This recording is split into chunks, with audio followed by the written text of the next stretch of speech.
Gisa Cecani, a necromancer from Innistrad. She is older than you, but she looks like she could be your sister. She is a simp for her brother Geralf, and let me be upfront to say that she is interesting. It seems like we cannot speak about her without looking at Geralf too much, but I have a feeling that we will see them in the next set.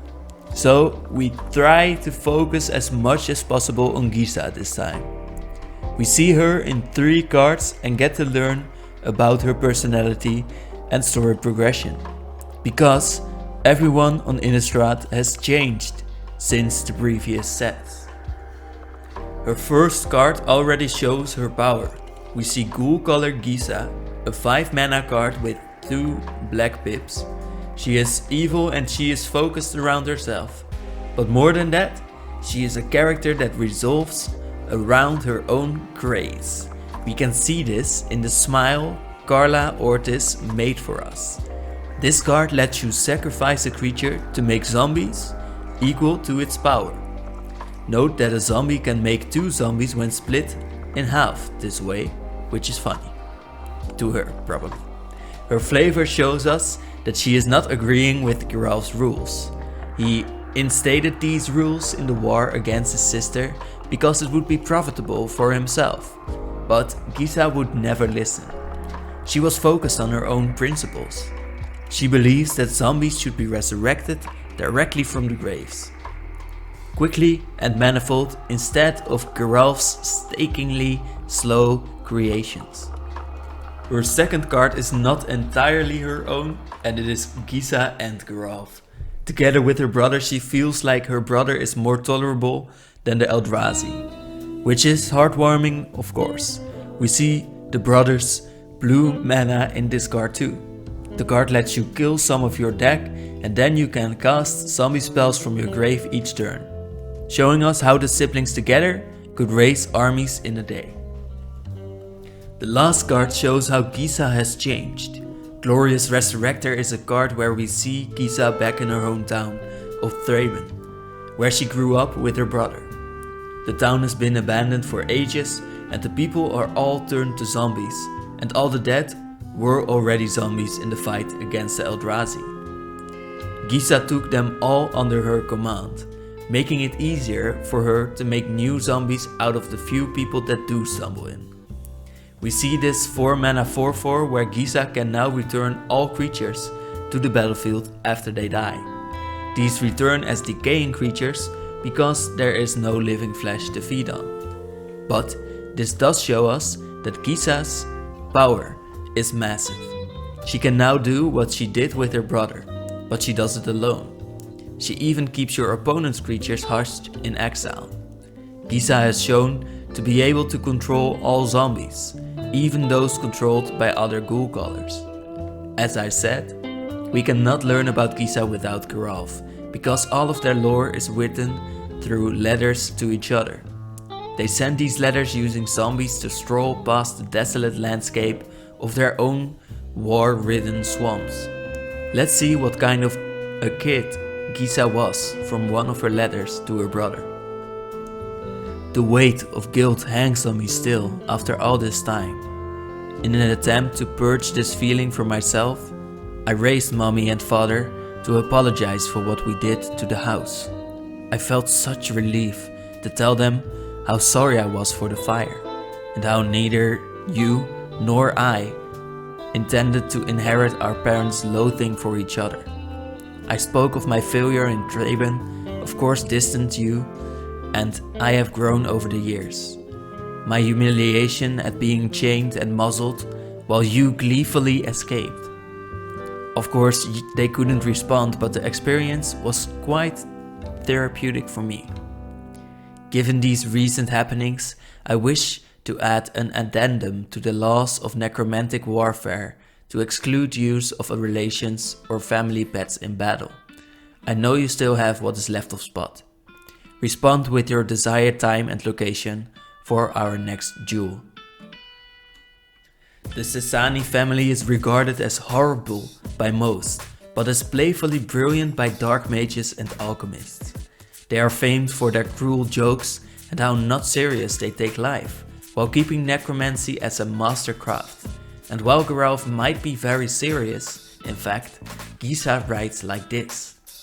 Dear cable knit jerky, irresponsible? Don't you bark at me like a child. I am one of the most talented ghoul colors of our time. I am capable of feats you can only dream you could do. I've heard you try to whistle. It's pathetic. You may think you're too good for necro warfare, but I know it's really because you don't think I can function without having to rely on you. And this beautiful insult. You are an arrogant, hubristic, feculent bastard. Which is great coming from a sister. So why is she angry? Well, you know how siblings are. Something happens like burning your parents in your own home and you fight it out to see whose fault it was. Well, Gisa's reasoning is that Geralf's stitched together abominations are horrible, meaning that it must have started the fire. She also wanted a sister, so the real explanation was another letter. Father, while I mourn the loss of the manor, you cannot say I did not warn you. Geralf is a simpering, insane idiot. If it had not been a fire, it would have been an explosion. You should have forbade his alchemical experiments years ago and locked him in the attic. And no, he did not get the body part from me. As you know, I would never share any choice bits with the priggish little snot. Maybe he stole them. I thought I recognized Meyer's severed arm, but he should not have been in the basement anyway. I have warned him many times to listen, or I would cut off his ears. It was around 3:30 when one of his second-rate scabs came lurching into Mother's parlor. Father, it was laughably pathetic. It stumbled into the fireplace and lit the room ablaze. Poor little Geralf scampered around the room like a squirrel without even the brains to stamp out the sparks. I wanted a baby sister, with a red ribbon in her hair. Do you remember? Why did you ruin our lives with him? Your firstborn by an hour. Gisa. Then, when time passed, Gisa and Geralf fought some alien horrors and had to work together. Now all of Thraben is dead after the Eldrazi wars and Gisa is the one in charge. In all of her cards, Gisa shows to be mocking and flocking towards her brother, or she is always talking to her zombies. She is a purist in what she keeps wanting to just raise zombies, even though they might decay in a bit. So now that there is no flesh to feed on, her own power is the only thing that keeps the city of Thraben overflowing with zombies. She has become so much stronger. Imagine what she could do with her brother's help now. Gisa is a strong ghoul caller. That is the only one to keep Thraben dead right now. It would have been repopulated if not for her, because without all her zombies, it would have already decayed. There is not much left to go for her, and she might need more fuel soon.